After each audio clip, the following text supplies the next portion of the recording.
Manang,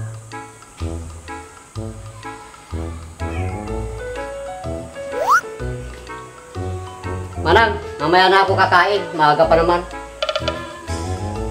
Uy, parang si paring Franz yun ah. Uy, paring Franz, ikaw na ba yan? Mukhang mayaman ka na. Sa'yo ba yan? Hindi naman, paring Romeo. Kunti lang. Uy, mukhang bago ah. Saan mo ba nairam ito? Ay, nabili pala. Huwag masyado mong hawakan. Baka magasgasan ng kalyo ng kamay mo yan. Ikaw naman, paring Romeo. Parang wala kang bilib sa akin eh.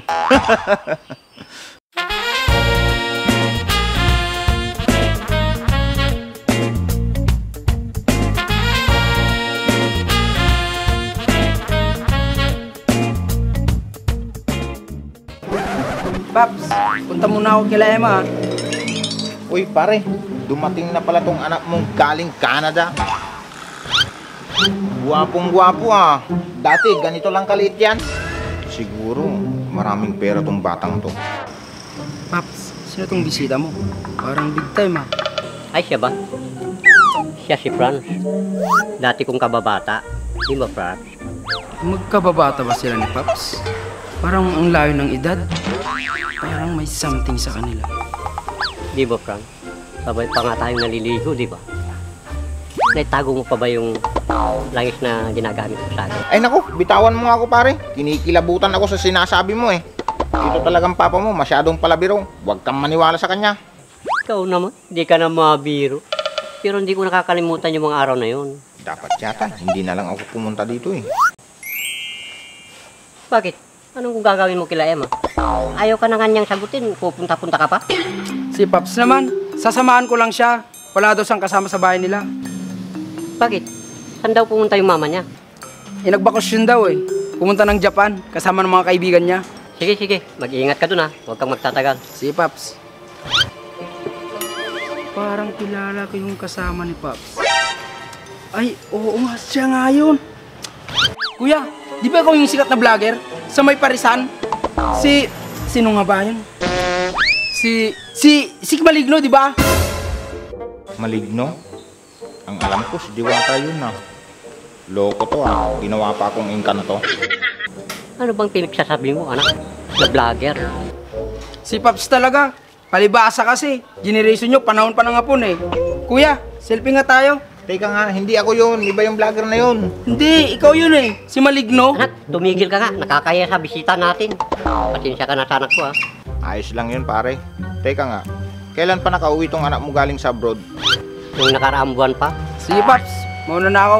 Baka kanina pa naghihintay si Emma. Sige, Kuya Maligs. Malig. Sige, mag-ingat ka.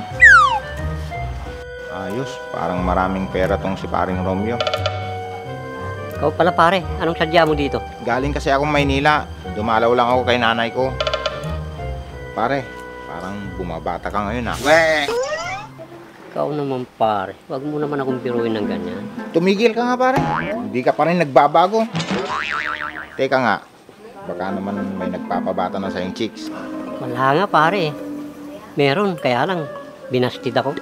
Kawawa ka naman pare. Gusto mo, bigyan kita ng chicks? Yan ka na naman pare. Tuturuan mo na naman akong magbabae. Hindi nga. Marami akong kilalang babae sa Maynila. Talaga pare? Mga bata ba yan? Oo naman. Wala ka bang tiwala sa akin?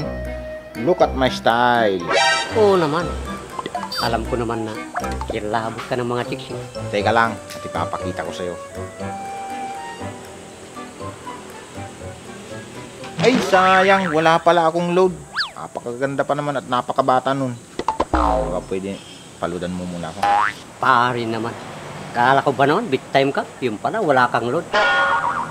O ito, magpalod ka muna. Salamat pare ah. Ay, pwede na pala. Nakalimutan ko, naka-off lang pala yung data. Pera ko. Huwag na, wala to muna sa akin. Ito pala yung chicks oh. Ang totoo niyan, andyan siya ngayon. Gusto mo samahan kita? Ha? Ganun ba? Alam mo, matagal nang tulog tong junior ko eh. Ayos, mukhang sabik talaga sa babae itong matandang to ah. Ano, tara na. Sige, tara, bilisan natin.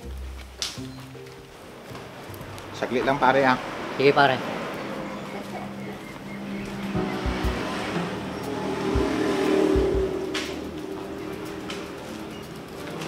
Ano, tara na. Oh, pare. Kala ko ba sa'yo yung sasakyan na yan? Ikaw naman, binibiro lang kita kanina. Oh, tara na. Sasama ka ba o hindi? Sige, tara pare.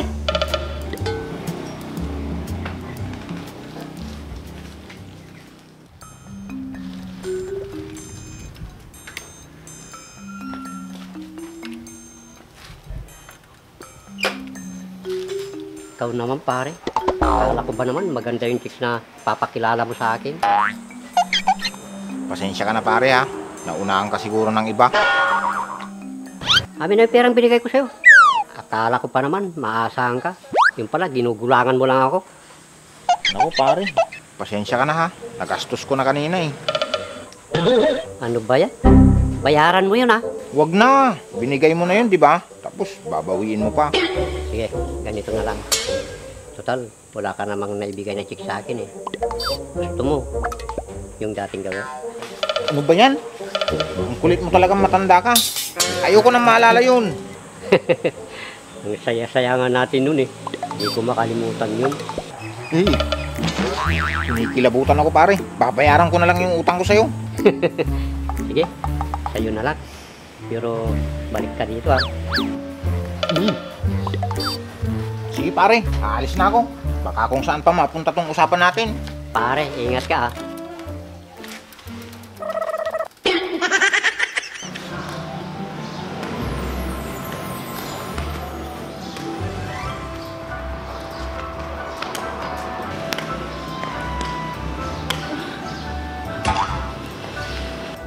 Ate Gwen, galingan mo naman. Ito na.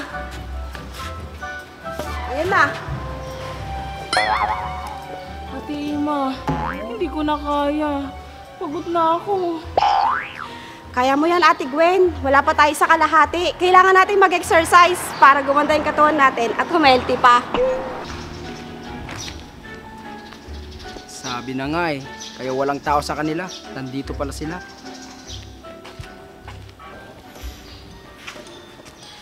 Emma, nandito lang pala kayo. Kanina pa ako tumatawag sa bahay niyo. Ano, kalimutan ko palang sabihin sa'yo. Nakapapawis kami ni Ate Gwen dito para sa Mexico kami. Hi, Bibi Anjo. Marunong pala kayong maglaro ng badminton. Ako kasi, player sa Canada. Talaga? Sige nga, tignan natin yung galing mo. Gwenny, pahiram naman ng racket mo. Galingan mo, Bibi Anjo. O sige na, umpisahan na natin. Game! Tignan nga natin yung galing ng alien na to. Mas lalo palang gumaganda si Baby Emma pag pinagpapawisan. Pahirapan ko nga to para lalong pagpawisan. Anjo, game na! Ang tagal mo naman! Umpisahan mo na! Go, Bibi Anjo! Bibi Anjo! Okay ka lang? Don't worry, I'm okay. Nag-uumpisa pa lang tayo, Anjo. Nasubsob ka na. Yan ba ang player sa Canada? Game na! Ikaw naman, Emma, nagwa-warm up pa lang ako. Go, Bibi Anjo!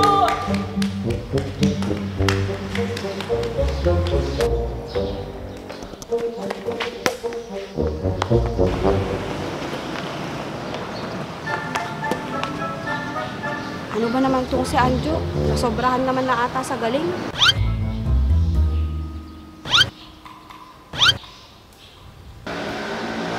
Anjo, ako ba yung kalaban mo? O yung sarili mo? Hindi mo ba alam na akong pinakamagaling sa amin sa Canada? Oo nga eh. Halatang halata nga na magaling ka. Bakit? Ilan ba ang kalaban nyo doon at nasasabi mong magaling ka? Wala, ako lang. Sabi ko na nga ba eh. Anjo, ang sakit mo naman sa ulo.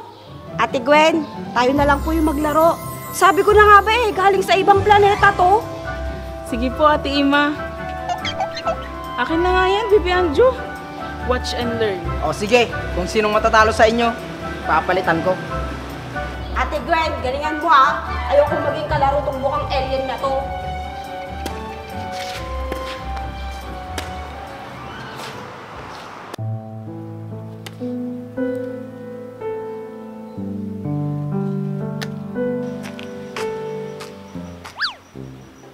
Mukhang yung kumpare ni Paps yun ah. Parang may problema. Malapitan nga.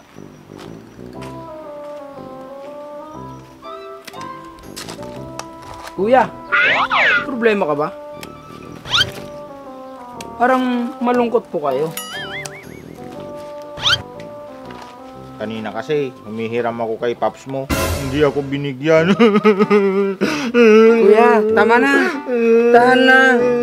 Kuya, tama na. Hindi ako pinahiram ni Paps mo.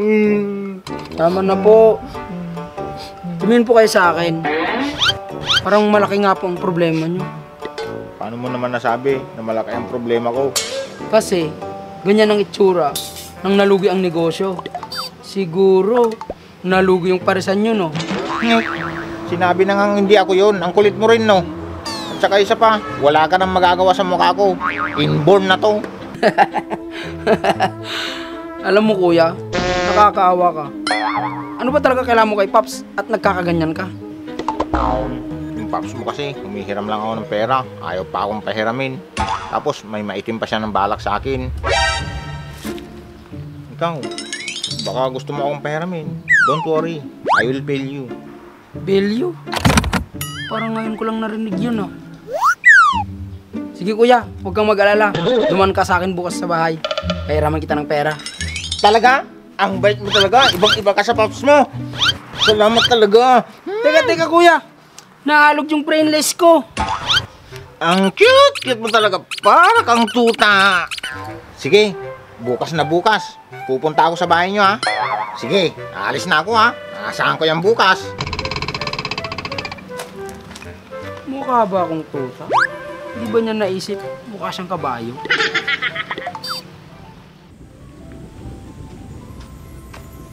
Paps! Nandito lang pala kayo. Kanina ko pa kayo nahanap.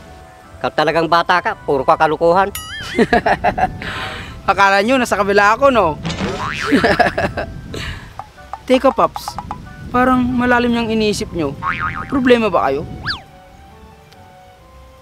Alam mo, hindi ko alam kung bakit sila ganun.